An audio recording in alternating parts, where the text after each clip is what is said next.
Hello students, हमारे सक्षम education YouTube channel पर आपका स्वागत है। बच्चों, आज हम पढ़ेंगे कक्षा 8 की बुक सामाजिक व राजनीतिक जीवन की यूनिट फर्स्ट भारतीय संविधान और धर्मनिरपेक्षता का लेसन फर्स्ट भारतीय संविधान। इसमें हम पढ़ेंगे कि संविधान होता क्या है, यह हमारे लिए क्यों ज़रूरी है, इसका उद्देश्य क्या है और किस किस देश ने इसे अपनाया है। देखिए, भारतीय संविधान। इस अध्याय में हम फुटबॉल के खेल से अपनी बात शुरू करेंगे। आप में से ज़्यादातर बच्चों ने इस खेल के बारे में सुना होगा, आपने भी सुना होगा और बहुत दिनों तक खेला भी होगा। फुटबॉल के नाम से ही पता चल जाता है कि ये पैरों से संबंधित है, फुट से संबंधित है। लेकिन अगर इसमें कोई खिलाड़ी हाथ लगा दे, हाथ से बॉल पकड़ाने लगे, तो फिर ये खेल गलत माना जाएगा और जिसने इसमें हाथ लगा दिया उसको फाउल माना जाता है। कहने का मतलब ये है कि अगर किसी खिलाड़ी ने फुटबॉल को हाथों में लेकर एक दूसरे को दिया तो वो फुटबॉल नहीं माना जाएगा। इसी तरह से जो दूसरे खेल हैं, हॉकी है, क्रिकेट है, सबके कुछ ना कुछ नियम होते हैं और उन नियमों से ही पता चलता है उनके बीच का फ़र्क। इसी तरीके से समाज में भी कुछ नियम होते हैं, उससे समाज में अलग अलग समुदाय के जो लोग हैं उनका फ़र्क पता चलता है।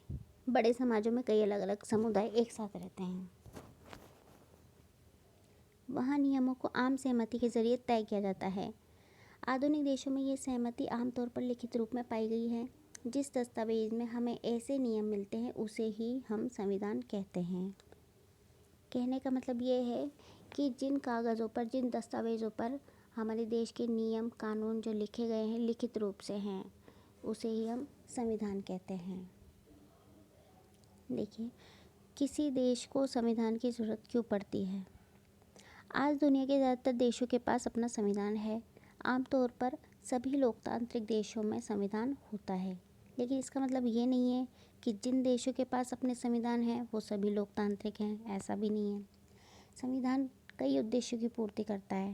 पहला तो ये कि ये उन दस्तावेज़ों को सूत्रबद्ध करता है जिनके आधार पर नागरिक अपने देश को अपनी इच्छा और सपनों के अनुसार रच सकते हैं। यानी प्रत्येक व्यक्ति को आज़ादी है कि वो अपनी इच्छा और अपने सपने समाज के सामने रख सकता है। यानी संविधान ही बताता है कि हमारे समाज का मूलभूत स्वरूप क्या हो। देश के भीतर आमतौर पर कई समुदाय रहते हैं, उनके बीच कई बातें समान होती हैं, लेकिन ज़रूरी नहीं कि वे सारे मुद्दों पर एक दूसरे से सहमत हों। ज़रूरी नहीं है कि सबकी विचारधारा एक ही हो। संविधान नियमों का ऐसा समूह होता है जिसको एक देश के सभी लोग अपने देश को चलाने की पद्धति के रूप में अपना सकते हैं। मतलब नियम एक ही होगा लेकिन मानना सभी को पड़ेगा। इसके जरिए वह न केवल ये तय करते हैं कि सरकार किस तरह की होगी, बल्कि उन आदर्शों पर भी एक साझी समझ विकसित करते हैं जिनकी हमेशा पूरे देश में रक्षा की जानी चाहिए। इस तरह से संविधान में जो भी नियम, जो भी कानून लिखे हुए हैं, उन सभी को देश में रहने वाले प्रत्येक निवासियों को मानना ही पड़ेगा। इन बातों का क्या मतलब है, ये समझने के लिए आइए दो बिल्कुल अलग अलग परिस्थितियों पर गौर करें। भारत की उत्तरी सीमा पर स्थित नेपाल के ताज़ा इतिहास की घटना है। समाचार पत्रों के माध्यम से ऊपर दी गई खबर में बताया गया है कि नेपाल के लोगों ने हाल ही में एक अंतरिम संविधान को मंजूरी दी है। सवाल ये उठता है कि जब नेपाल में पहले से ही संविधान था तो उसे नए संविधान की ज़रूरत क्यों पड़ी। देखिए, नेपाल में पहले से संविधान था लेकिन फिर भी उसमें नया संविधान बनाया गया। ऐसा क्यों किया गया, ये पता चलेगा, अभी देखें।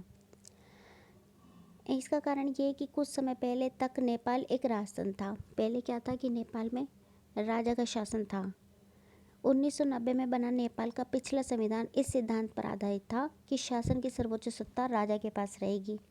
नेपाल के लोग कई दशक से लोकतंत्र की स्थापना के लिए जन आंदोलन करते चले आ रहे थे।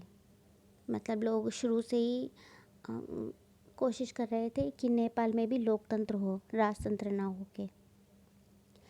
इसी संघर्ष के फलस्वरूप 2006 में आखिरकार उन्हें राजा की सत्ता को खत्म करने में कामयाबी मिल गई। नेपाल के लोग लोकतंत्र के रास्ते पर चलना चाहते थे और इसके लिए उन्हें एक नया संविधान चाहिए था। वे पिछले संविधान को इसलिए नहीं अपनाना चाहते थे क्योंकि उसमें वे आदर्श नहीं थे जो वो नेपाल के लिए चाहते थे और जिनके लिए वो लड़ते थे। यहाँ पर आप देखिए, जैसे हमने फुटबॉल का उदाहरण लिया था तो वही उदाहरण यहाँ लेंगे कि जैसे फुटबॉल के खेल में नियम बदल जाते हैं तो फिर वो गेम भी बदल जाना चाहिए पूरा, और उसके जो भी नियम है वो भी सब बदल जाएंगे। उसी तरह से नेपाल को भी राजतंत्र की जगह लोकतांत्रिक शासन व्यवस्था पर चलने के कारण अपने सारे नियम बदलने होंगे ताकि एक नया समाज रचा जा सके। यही कारण है कि नेपाल के लोगों ने 2015 में अपने देश के लिए एक नया संविधान अपनाया। संविधान का दूसरा मुख्य उद्देश्य होता है कि देश की राजनीतिक व्यवस्था को तय करना। नेपाल के पुराने संविधान में कहा गया देश के शासन की बागडोर राजा और मंत्रिपरिषद के हाथ में रहेगी। जिन देशों ने लोकतांत्रिक शासन पद्धति या राज व्यवस्था चुनी है वहाँ निर्णय प्रक्रिया के नियम तय करने में संविधान बहुत ही अहम भूमिका निभाता है। मतलब जिस भी देश में लोकतंत्र है वहाँ पे संविधान बहुत ही अहम भूमिका निभाता है, क्योंकि संविधान में ही सभी नियम, सभी जो भी अपनाने के हैं पद्धति है वो सब अपनाई जाती है। लोकतंत्र में हम अपने नेता खुद चुनते हैं ताकि हमारी ओर से वे सत्ता का जिम्मेदारी ले सके। फिर भी इस बात की संभावना हमेशा रहती है कि ये नेता सत्ता का दुरुपयोग कर सकते हैं। इस तरह की विकृतियों से बचाव का उपाय संविधान में ही मिलता है। अगर नेता ही सत्ता का दुरुपयोग करेंगे तो लोगों के साथ तो भारी अन्याय होगा। देखिए यहाँ एक उदाहरण दे रखा है, इससे हम समझेंगे कि सुरेश अपनी कक्षा का मॉनिटर है। वह दबंग किस्म का लड़का है, उसके सहपाठी भी उसे नापसंद करते हैं। क्लास टीचर श्रीमती राव अचानक किसी काम से बाहर जाना चाहती है। वह सुरेश को सब बच्चों का ख्याल रखने के लिए बोलकर चली जाती है। सुरेश मौके का फ़ायदा उठाता है और अनिल को तंग करता है। बोलता है, अनिल आज मैं राव मैडम से तुम्हारी शिकायत करने वाला हूँ। फिर वो अनिल बोलता है, लेकिन मैंने क्या किया। फिर श्रीमती राव लौटती है तो अनिल बोलता है, जब आप कक्षा से बाहर गई थी तो अनिल शोर मचा रहा था, सबको परेशान कर रहा था, उसने मेरी बात भी नहीं सुनी। अनिल आज तुम्हें पूरी छुट्टी के बाद यहीं रुकना पड़ेगा और आज 100 बार लिखोगे कि मैं मॉनिटर को तंग नहीं करूँगा। लेकिन मैडम मैंने तो कुछ भी नहीं किया। देखिए जिस तरह से क्लास में मैडम ने मॉनिटर को पूरी सत्ता सौंपी, उसी तरह से किसी राजा को अगर सत्ता सौंपी जाए तो वो भी अपनी शक्तियों का दुरुपयोग कर सकता है। लोकतांत्रिक समाजों में प्राय संविधान ही ऐसे नियम तय करता है जिनके द्वारा नेताओं के हाथों सत्ता के इस दुरुपयोग को रोका जा सकता है। भारतीय संविधान में ऐसे बहुत सारे कानून मौलिक अधिकारों वाले खंड में दिए हैं। मौलिक अधिकार आपने पढ़े ही होंगे। क्या आपको कक्षा 7 की पुस्तक में दिए गए दलित लेखक ओम प्रकाश वाल्मीकि के अनुभवों की कुछ याद है?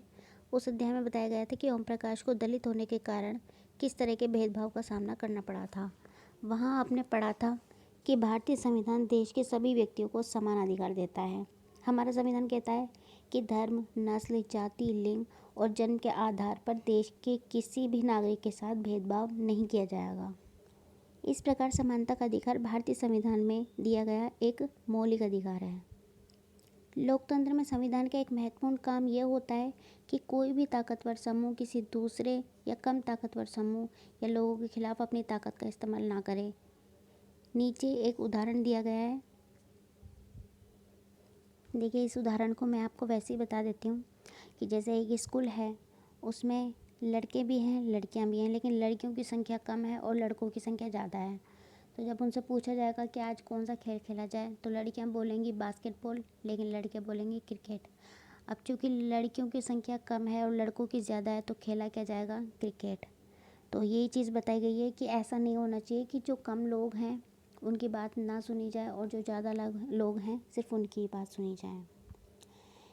इस तरह के अस्वस्थ हालात लोकतांत्रिक समाजों में भी पैदा हो सकते हैं, जहां बहुमत वाला गुट लगातार ऐसे फैसले लागू करता रहता है जिसमें अल्पसंख्यकों की सहमति नहीं होती और उनका नुकसान होता है। जैसा लड़कियों के साथ हुआ, वो कम थी इसलिए उनकी बात सुनी नहीं गई और खेला गया क्रिकेट।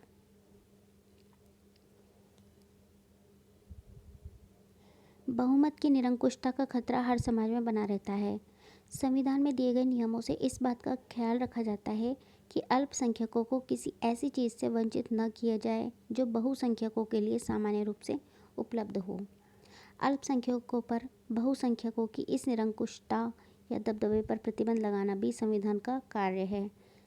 यह दबदबा एक समुदाय द्वारा दूसरे समुदाय के ऊपर भी हो सकता है, जिसे अंतर सामुदायिक वर्चस्व कहते हैं, या फिर एक ही समुदाय के भीतर कुछ लोग दूसरों को दबा सकते हैं, जिसे अंतः सामुदायिक वर्चस्व कहते हैं।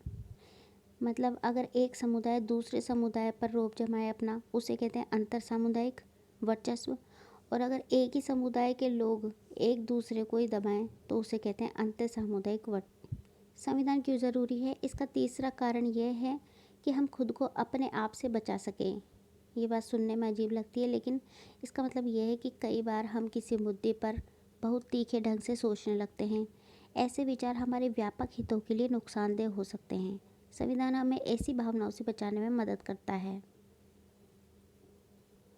इसे समझने के लिए भी यहाँ पे एक उदाहरण दिया है। जैसे मैं आपको इसको वैसे ही बता देती हूँ कि एक लड़की है शबनम, वो पूरी जॉइंट फैमिली में रहती है। अभी उसका एग्ज़ाम है कल, लेकिन उसके घर में टीवी चल रहा है। अब टीवी पर जो भी प्रोग्राम आ रहा है वो उसकी पसंद का है। अब वो सोच रही है कि मुझे टीवी देखनी है, लेकिन कल मेरा एग्ज़ाम है, मेरा पसंदीदा शो आ रहा है, लेकिन मैं क्या करूँ। अभी वो इस दुविधा में पड़ गई, लेकिन उसने ऐसा नहीं किया। तो उसने टीवी नहीं देखी, उसने अपनी पढ़ाई को चुना। और वो जब अगले दिन एग्ज़ाम देने गई तो उसने सोचा कि अच्छा हुआ कि मैंने टीवी नहीं देखा, मैंने पढ़ाई की। तो इसके लिए इसने बताया कि संविधान हमें ऐसे फैसले लेने से भी रोकता है जिनसे उन बड़े सिद्धांतों को ठेस पहुंचती है जिनमें देश आस्था रखता है। उदाहरण के तौर पर हो सकता है कि लोकतंत्र को मानने वाले अधिकांश लोग गंभीरता से महसूस करने लगें कि दलगत राजनीति यानी पार्टी पॉलिटिक्स बहुत विकृत हो चुकी है। इसलिए अब चीज़ों को दुरुस्त करने के लिए किसी तानाशाह को ही शासन सौंप देना चाहिए या फौजी शासन को हो जाना चाहिए। इस भावना में बहकर लोग बहुधा इस बात को महसूस नहीं कर पाएंगे कि लंबे दौर में तानाशाही शासन तो उनके सारे हितों को तहस नहस कर देगा। इसका मतलब यह है कि कई लोग ये सोचने लग जाते हैं कि हम किसी को भी चुनें, लेकिन ये सब भ्रष्टाचार यहाँ पे बढ़ गया है, तो इस वजह से हमें ये करना चाहिए, किसी एक ही आदमी को सौंप देनी चाहिए पूरी सत्ता। लेकिन इससे किसी को कोई फ़ायदा नहीं होगा। जो भी उनके हित हैं, जो भी उनके अधिकार है, वो सब तहस नहस हो जाएंगे। एक अच्छा संविधान देश की बुनियादी संरचना को इस तरह के उन्माद से बचाता है। ये ऐसे प्रावधानों को आसानी से पलटने नहीं देता जिनके ज़रिए नागरिकों को अधिकारों का आश्वासन मिलता है और उनकी स्वतंत्रता की रक्षा होती है। देखिए, अभी हम पढ़ेंगे संविधान की विशेषताएं। देखो बच्चों, अभी तक हमने पढ़ा है। पहला पॉइंट था संविधान क्या है, दूसरा संविधान क्यों ज़रूरी है, उसमें हमने 4 पॉइंट पढ़े थे, और अभी तीसरा है संविधान की विशेषताएं। अगर आप चाहें तो कॉपी में भी नोट डाउन कर सकते हैं। तो देखिए, संविधान की विशेषताओं में पहला है संघवाद। संघवाद क्या होता है? संघवाद का मतलब है देश में एक से ज़्यादा स्तर की सरकारों का होना। एक से ज़्यादा स्तर की सरकार का मतलब हमारे देश में 2 तरह की सरकार हैं, राज्य स्तर भी है और केंद्र स्तर भी है। पंचायती राज व्यवस्था शासन का तीसरा स्तर है, जिसके बारे में आप पढ़ ही चुके होंगे। अभी हम पढ़ेंगे केंद्र सरकार के बारे में। भारत में इतने सारे समुदायों की उपस्थिति का सीधा मतलब ये था कि यहाँ शासन की एक ऐसी व्यवस्था विकसित करनी होगी जिसमें राजधानी दिल्ली में बैठे मुट्ठी भर लोग ही पूरे देश के फैसले न लेंगे। मतलब केंद्र सरकार है तो इसका मतलब ये नहीं है कि जो दिल्ली में लोग बैठे हैं, जो भी दिल्ली के लोग हैं या दिल्ली की सरकार नेता हैं, वो ही सारे फैसले लेंगे, ये नहीं है। इसलिए प्रांतीय स्तर पर भी सरकार की व्यवस्था की गई ताकि इलाकों के हिसाब से अलग फैसले भी लिए जा सकें। भारत के सभी राज्यों को कुछ मुद्दों पर फैसले लेने का अधिकार है। राष्ट्रीय महत्व के सवालों पर सभी राज्यों को केंद्र सरकार द्वारा बनाए गए कानूनों को मानना ही पड़ता है। और इसके साथ संविधान ये भी तय करता है कि प्रत्येक स्तर की सरकार अपने कार्यों के लिए पैसे का इंतज़ाम कहाँ से कर सकती है। संघवाद के अंदर राज्य केवल केंद्रीय सरकार के प्रतिनिधि नहीं होते, उन्हें भी संविधान से ही अपनी ताकत और अधिकार मिलते हैं। भारत के सभी लोग इन सभी स्तरों की सरकारों द्वारा बनाए गए कानूनों और नीतियों में आते हैं। संघवाद का मतलब ये है कि अगर केंद्र सरकार है तो ज़रूरी नहीं है कि केंद्र के ही नेता या लोग पूरा फैसला लेंगे। हमें उनकी सभी के साथ न्याय हो, इसके लिए प्रांतीय सरकार भी बनी है ताकि जो केंद्र के अंदर आते हैं, छोटे छोटे राज्य हैं, छोटे छोटे ज़िले हैं, उनमें भी वह अपनी चला सकें। दूसरी विशेषता है संसदीय शासन पद्धति। सरकार के सभी स्तरों पर प्रतिनिधियों का चुनाव लोग खुद करते हैं। ये तो आपको पता ही है कि वोट डालते हैं और वो प्रतिनिधि खुद चुनते हैं। भारत का संविधान अपने सभी वयस्क नागरिकों को वोट डालने का अधिकार देता है। संविधान सभा के सदस्य जब संविधान की रचना कर रहे थे तो उन्हें लगा कि स्वतंत्रता संघर्ष ने भारतीय जनता को वयस्क मताधिकार का प्रयोग करने के योग्य बना दिया है। उन्हें विश्वास था कि इससे न केवल लोकतांत्रिक सोच व तौर तरीकों को प्रोत्साहन मिलेगा, बल्कि जाति, वर्ग, औरत मर्द के बीच फर्क आधारित ऊंच नीच की बेड़ियों को भी तोड़ा जा सकता है। सार्वभौमिक मताधिकार का मतलब है कि अपने प्रतिनिधियों के चुनाव में देश के सभी लोगों की सीधी भूमिका। इसके अलावा हर व्यक्ति खुद चुनाव भी लड़ सकता है, चाहे उसकी सामाजिक पृष्ठभूमि कैसी भी रही हो। मतलब कोई भी व्यक्ति चुनाव लड़ सकता है, चाहे वो उसका बैकग्राउंड कैसा भी रहा हो। ये प्रतिनिधि जनता के प्रति जवाबदेह होते हैं। लोकतांत्रिक कार्यपद्धति में प्रतिनिधित्व क्यों महत्वपूर्ण होता है, इसके बारे में आप इसी पुस्तक की दूसरी इकाई में और विस्तार से पढ़ेंगे। तो आप समझ गए होंगे कि संसदीय शासन पद्धति क्या है। संसदीय शासन पद्धति वयस्क मताधिकार है कि हम वोट देकर अपना प्रतिनिधि चुनते हैं, और अगर जनता की कोई प्रॉब्लम होती है तो हम उसी से जाकर कहते हैं। तीसरा है शक्तियों का बंटवारा। संविधान के अनुसार सरकार के 3 अंग हैं: विधायिका, कार्यपालिका और न्यायपालिका। विधायक में हमारे निर्वाचित प्रतिनिधि होते हैं और कार्यपालिका ऐसे लोगों का समूह है जो कानूनों को लागू करने और शासन करने का काम करती है। न्यायालयों की व्यवस्था को न्यायपालिका कहा जाता है। विधायिका तो वो होते हैं जिनको हम चुनते हैं, विधायक। कार्यपालिका वो है जो कानून बनाते हैं और शासन करते हैं। और न्यायालय में जो भी व्यवस्था होती है उसको कहा जाता है न्यायपालिका। सरकार की किसी भी शाखा द्वारा सत्ता के दुरुपयोग को रोकने के लिए प्रावधान किया गया है कि इन सभी अंगों की शक्तियां एक दूसरे से अलग होंगी। शक्तियों के इस बंटवारे के आधार पर प्रत्येक अंग दूसरे अंग पर अंकुश रखता है और इस तरह तीनों अंगों के बीच सत्ता का संतुलन बना रहता है। मतलब सरकार के जो 3 अंग हैं, विधायिका, कार्यपालिका और न्यायपालिका, इनको तीनों को अलग अलग शक्तियाँ, अलग अलग कार्य सौंप दिए गए हैं। और इसी संतुलन की वजह से ये जो संतुलन है इनका, यही संविधान की विशेषता है। संविधान की चौथी विशेषता है मौलिक अधिकार। मौलिक अधिकारों वाला खंड भारतीय संविधान की अंतरात्मा भी कहलाता है। मौलिक अधिकारों को भारतीय संविधान की अंतरात्मा भी कहते हैं। औपनिवेशिक शासन ने राष्ट्रवादियों के दिमाग में राज्य के प्रति संदेह का भाव पैदा कर दिया था। इसलिए राष्ट्रवादी चाहते थे कि स्वतंत्र भारत में राज्य की सत्ता के दुरुपयोग से बचने के लिए कुछ लिखित अधिकार होने चाहिए। लिहाजा मौलिक अधिकार देश के सभी नागरिकों को राज्य की सत्ता के मनमाने और निरंकुश इस्तेमाल से बचाते हैं। इस तरह संविधान राज्य और अन्य व्यक्तियों के समक्ष व्यक्तियों के अधिकारों की रक्षा करता है।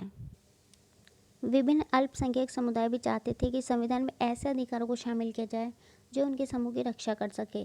फलस्वरूप बहुसंख्यकों से अल्पसंख्यकों के अधिकारों की रक्षा का आश्वासन भी संविधान में दिया गया है।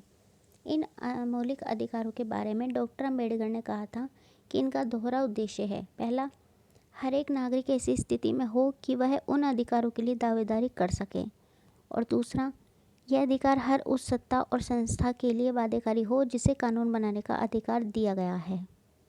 मतलब ये जो मौलिक अधिकार हैं, इनकी वजह से सभी को स्वतंत्रता दी गई है, चाहे वो किसी भी जाति का हो, किसी भी लिंग, कोई भी नस्ल का हो, या फिर किसी भी कोई भी भाषा बोलता हो, या किसी भी धर्म का हो।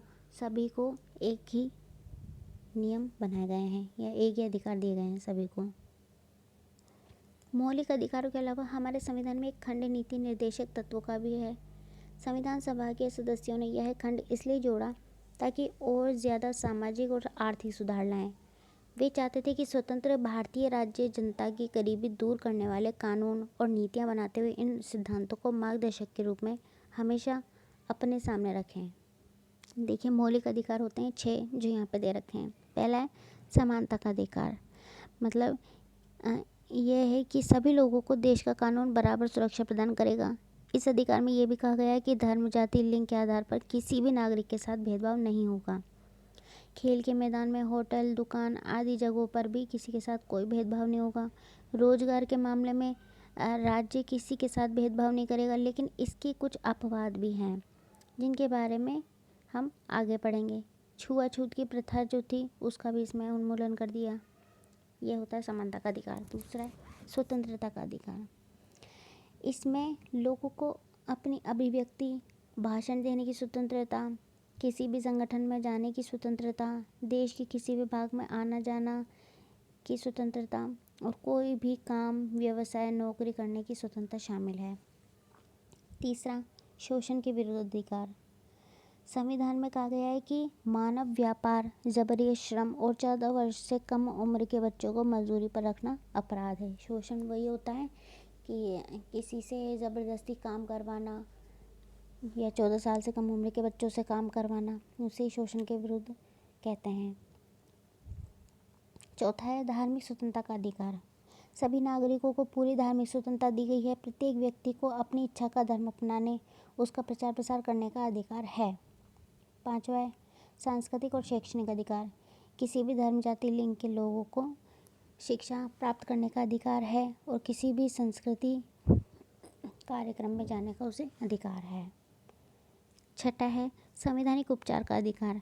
यदि किसी नागरिक को लगता है कि राज्य द्वारा उसके किसी मौलिक अधिकार का हनन हो रहा है तो इस अधिकार का सहारा लेकर वो अदालत में जा सकता है। इसे कहते हैं संवैधानिक उपचार का अधिकार। और पांचवा है धर्मनिरपेक्षता। धर्मनिरपेक्ष राज्य वह होता है जिसमें राज्य अधिकृत रूप से किसी भी धर्म को राज्य के धर्म के रूप में बढ़ावा नहीं देता है। इसके बारे में हम अगले पार्ट में पढ़ेंगे कि धर्मनिरपेक्षता क्या है। अब आप ये बात समझने लग गए होंगे कि कभी कभी देश का इतिहास ये तय करता है कि देश का संविधान कैसा होगा। संविधान उन आदर्श को तय करने में एक महत्वपूर्ण भूमिका निभाता है जिन्हें हम अपने देश और अपने प्रतिनिधियों के जरिए साकार करना चाहते हैं। जिस तरह फुटबॉल के नियम बदलते ही खेल बदल गया, उसी तरह जिन देशों के संविधान में भारी बदलाव आ जाते हैं वहाँ देश का बुनियादी स्वरूप भी बदल जाता है। हम नेपाल में देख चुके हैं, वहाँ लोकतंत्र बनाने की ज़रूरत के साथ ही एक नए संविधान की भी ज़रूरत पैदा हो गई थी। इस तरह से यह हमारा भारतीय संविधान पूरा कंप्लीट हो चुका है। अब हम इसके कुछ प्रश्न उत्तर देखेंगे, उससे आपको और थोड़ा और अच्छे से समझ में आ जाएगा। तो हमने पूरा पाठ पढ़ लिया है। अब इसके बारे में कुछ प्रश्न उत्तर हैं। अभी भी अगर आप चाहें तो लिख सकते हैं इसे। इसके कुछ पॉइंट्स हैं जो शॉर्ट में हैं। देखिए, संविधान एक लिखित दस्तावेज है जिसमें किसी देश पर शासन करने के लिए नियम और कानून लिखे जाते हैं, ये आपको पता ही है। दूसरा है किसी भी लोकतंत्र को चलाने के लिए संविधान बहुत ही ज़रूरी है। तीसरा, 1934 में भारतीय राष्ट्रीय कांग्रेस ने संविधान सभा के गठन की मांग को पहली बार अपनी अधिकृत नीति में शामिल किया। चौथा, दिसंबर 1946 में संविधान सभा का गठन किया गया। पाँचवा, दिसंबर 1946 से नवंबर 1949 के बीच संविधान सभा ने स्वतंत्र भारत के लिए नए संविधान का एक प्रारूप तैयार किया। फिर है 1990 में बना नेपाल का जो पिछला संविधान था इस बात पर आधारित था कि शासन की सर्वोच्च सत्ता राज्य के पास रहेगी, लेकिन 2006 में लोगों के आंदोलन करने से उन्हें आखिरकार राजा की सत्ता से आज़ादी मिल गई और वहाँ पे लोकतंत्र हो गया। देखेंगे, प्रश्न एक है भारतीय राज्य के 3 अंग कौन कौन से हैं, आपको पता ही है। पहला न्यायपालिका, कार्यपालिका और विधायिका। दूसरा, संघवाद से आप क्या समझते हैं। अभी हमने पढ़ा था कि हमारे देश में 2 तरह की सरकारें हैं, एक तो केंद्र सरकार और एक राज्य सरकार। प्रांतीय स्तर की सरकार और केंद्र सरकार की सरकार एक साथ एक ही देश में अपने अपने अधिकारों के अनुरूप शासन करती है। सरकारों की ऐसी व्यवस्था को संघवाद कहते हैं। इसका मतलब है कि देश में एक से अधिक स्तर की सरकारों का होना। फिर भारत के संविधान से संबंधित मुख्य 3 बातें लिखो। 3 बातें हैं। पहला कि भारत का संविधान बहुमत के साथ साथ अल्पमत को भी सुरक्षा और अधिकार देता है। मतलब ज़रूरी नहीं है कि ज़्यादा लोग होंगे तो उनकी ही बात मानी जाएगी। केंद्रीय तथा राज्य सरकार को अलग अलग विषयों पर कानून बनाने का अधिकार है। तीसरा, राष्ट्रपति भारत का मुखिया होगा और प्रधानमंत्री केंद्र सरकार का। फिर है संविधान लिखे जाने। पहला, सांप्रदायिक दंगे और उग्रवादी आंदोलनों पर। दूसरा, अस्पृश्य समझे जाने वाले जाति समूहों व लोगों की भागीदारी बढ़ाना। फिर एक किसी भी देश के लिए संविधान की क्यों आवश्यकता है, आपको पता ही है। पहला, शासन करने के लिए। दूसरा, सरकार पर नियंत्रण रखने के लिए। तीसरा, सरकार के सभी अंग और अधिकारी अपनी शक्तियों का दुरुपयोग न कर सकें इसलिए। संविधान का मतलब क्या है। संविधान से अभिप्राय। संविधान नियमों की वह किताब है जो किसी देश की शासन व्यवस्था की रूपरेखा बताती है। इसमें उन आदर्शों को स्पष्ट किया जाता है कि जिनको ध्यान में रखकर कोई सरकार देश का शासन चलाती है। फिर है भारतीय संविधान के मुख्य मूल्य कौन कौन से हैं। मुख्य मूल्य हमने पढ़े हैं। पहला, लोकतंत्र, न्याय, स्वतंत्रता, समानता, बंधुत्वता, धर्मनिरपेक्षता और समाजवाद।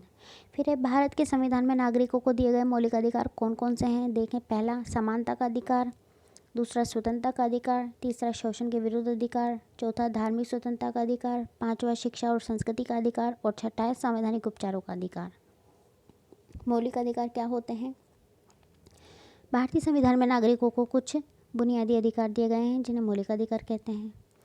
अब मौलिक अधिकारों का लाभ और विशेषताएं बताओ।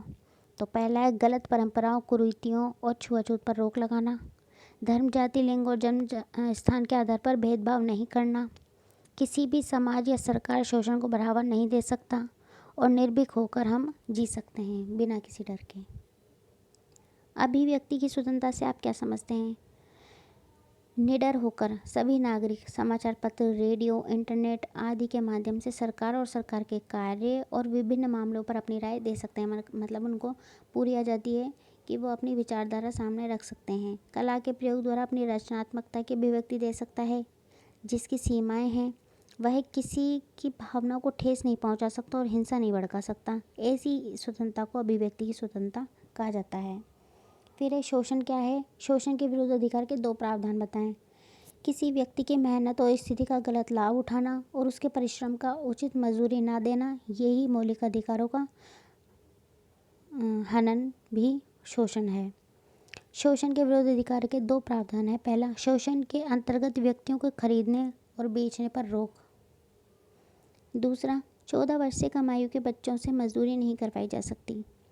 फिर है शोषण के विरुद्ध अधिकार में कौन कौन से अधिकार शामिल हैं। पहला, इंसान के खरीद बिक्री पर रोक, बंगार तथा बंधुआ मजदूर पर पाबंदी, ज़बरदस्ती कोई खतरनाक काम नहीं करवाया जा सकता, 14 वर्ष से कम आयु के बच्चों से मजदूरी नहीं करवाई जा सकती। फिर है शोषण के विरुद्ध अधिकार को मौलिक अधिकारों में शामिल क्यों किया। पहला कारण यह है कि मौलिक अधिकारों से वंचित न किया जा सके किसी को भी, और दूसरा, किसी की कमजोरी स्थिति का फ़ायदा नहीं उठाया जा सके। फिर है अल्पसंख्यक से क्या अभिप्राय है। ऐसा धर्म या समुदाय जो या भाषा के आधार पर वे लोग जिनकी संख्या औरों से कम है वो अल्पसंख्यक कहलाते हैं। फिर है मौलिक अधिकारों की सुरक्षा के लिए नागरिकों को कौन से अधिकार दिए गए हैं संवैधानिक उपचार का अधिकार, मौलिक अधिकारों की सुरक्षा के लिए। फिर है मौलिक कर्तव्य क्या है। किन्हीं 4 मौलिक कर्तव्यों का वर्णन करो। इसमें मौलिक कर्तव्य हमने इस लेसन में नहीं पढ़े, लेकिन फिर भी मैं आपको बता देती हूँ। इसमें दे रखा है कि सभी नागरिकों के पास कुछ मौलिक कर्तव्य होते हैं जिन्हें सभी को मानना चाहिए, सभी को करना चाहिए। जैसे संविधान के नियमों का पालन करना, सभी नागरिकों को ध्वज और राष्ट्रगान का सम्मान करना, देश की एकता और सुरक्षा बनाए रखना, और चौथा है सार्वजनिक संपत्ति को नुकसान नहीं पहुंचाना। तो बच्चों, आज हमारा लेसन फर्स्ट भारतीय संविधान पूरा कंप्लीट हो चुका है। अगर आपको वीडियो पसंद आई हो तो प्लीज़ लाइक सब्सक्राइब ज़रूर करें, और अगर इसमें कुछ आपको कमी दिखी हो तो कमेंट सेक्शन में ज़रूर कमेंट करें। धन्यवाद।